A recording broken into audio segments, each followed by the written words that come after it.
Where's the beef? Apparently in Dallas in free agency when it comes to DeMarcus Lawrence. The four-time Pro Bowler who recently signed with the Seattle Seahawks, wasting no time to throw any shade at the Cowboys while alluding to the team's 30-year championship drought. Take a listen to D-Law and his thoughts on his former home.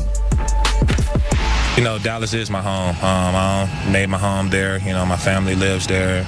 You know, I'm forever going to be there. But, you know, I know for sure I'm not going to win a Super Bowl there. So, yeah. We here. It's disrespectful. Just going to say that right now.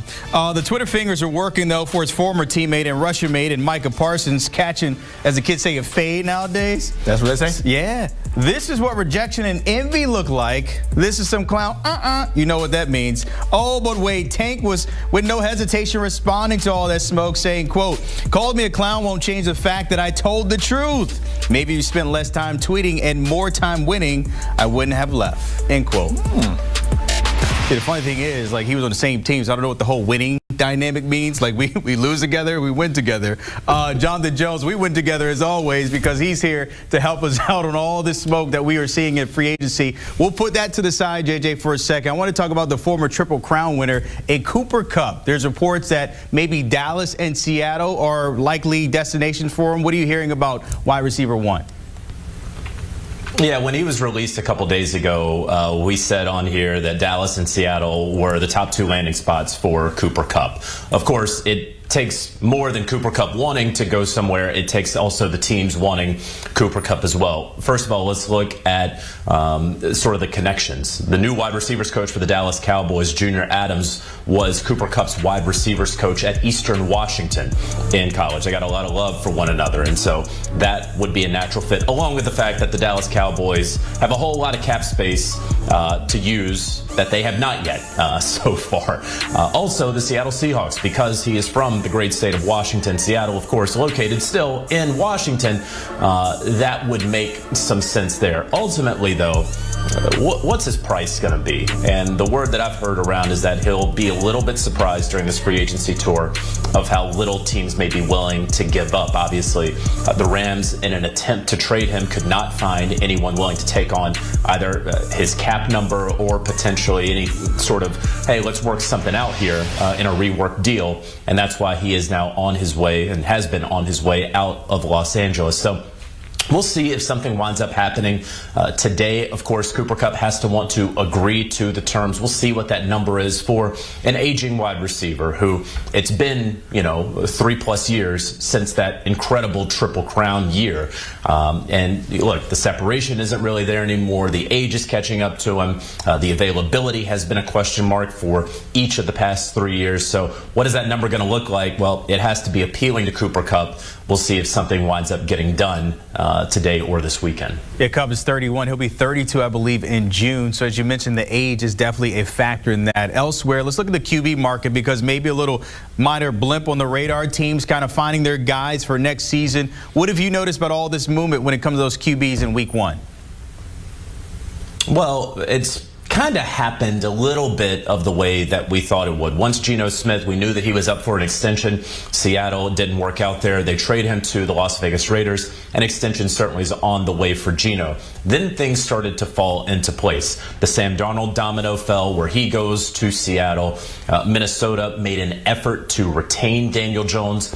They were going up against an Indianapolis Colts team that could offer Daniel Jones a legitimate shot at competing for QB1 come week one against Anthony Richardson. And so he chooses that. Look, we've been saying ever since December, it was not at all a guarantee that the Atlanta Falcons were going to release Kirk Cousins. And now here we are a couple days into the new league year. They have not. I do not anticipate them releasing Kirk Cousins, and that will come at a cap charge of $10 million in 2026. They're going to hang on to him in hopes that someone will want to trade for him. That could happen next week. That could happen the week after. That could be after the draft. I do not at all believe that Kirk Cousins will be on the Atlanta Falcons roster come week one, or maybe not even at the start of training camp.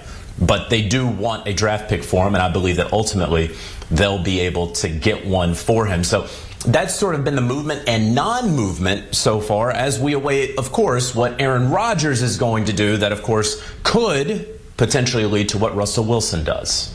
Speaking of Rodgers, I mean, it seems like he's just on another vacation per usual all season, and we're just watching and waiting. What are you hearing about him and possibly finding a destination sometime soon? Yeah, so there are 3 teams that Aaron Rodgers wants to be in the mix with. Okay, and there are 2 teams right now that seems that he is in the mix with. I'm going to explain what I mean by that. But you have the Minnesota Vikings, the Pittsburgh Steelers, and the New York Giants. Folks I talked to believe if the Vikings wanted Rodgers, he would already be a Minnesota Viking. They clearly have, of the 3 teams, the best roster. He would have a solid opportunity to start. It would probably be a short-term proposition with J.J. McCarthy still on the mend, but being their quarterback of the future. It would also, of course, complete the Brett Favre loop that is incredible for all of the narratives. But it doesn't seem that the Vikings, again, if they wanted to sign Aaron Rodgers, I believe that a signing would have already taken place. And so now you have the Giants and the Steelers. I don't know Aaron Rodgers' motivations. I don't spend a whole lot of time these days considering them. Some may think that he's taking his time because he enjoys the attention. Some may say more charitably and generously, look, it's a major decision. He's at the tail end of his career. He wants to take his time to make sure he is choosing the right destination. And then a third option is that he is waiting and waiting, hoping that his best option finally emerges with the Minnesota Vikings. So any of those 3 things, or maybe something else, could be a motivation for Rodgers. But as one NFL executive told me yesterday, look, wait on Aaron Rodgers at your own peril. We've seen this for the last several years. The Packers waited on him to sign a renegotiated deal. The Jets waited on him and the Packers to work out that deal. There's always some sort of waiting that takes place with Rodgers over these past couple of years. And we see that the New York Giants are moving ahead. They have Russell Wilson in the building today. They had him in the building last year. We'll see if that free agency visit winds up resulting in any sort of contract offer. Not sure that's going to take place, but that's up to the Giants. Do you wait on Aaron Rodgers, or do you take the bird in hand? A philosophical question, a tale as old as time that, of course, the Giants, the Steelers, the Vikings all are considering. That's a cup of ayahuasca we don't have time for, JJ, so we'll have to wait and see what A-Rod does in the future. Jonathan Jones, as always, keeping us skinny when it comes to free agency. Appreciate it, my friend. We still have some big names on that board. Want to take a look at it here. Cam Robinson, of course, the top guy remaining at 17. Our CBS Sports list there. Outside of that, Calais Campbell, older, 38, but still a big name outside of that. Justin Simmons, if you're talking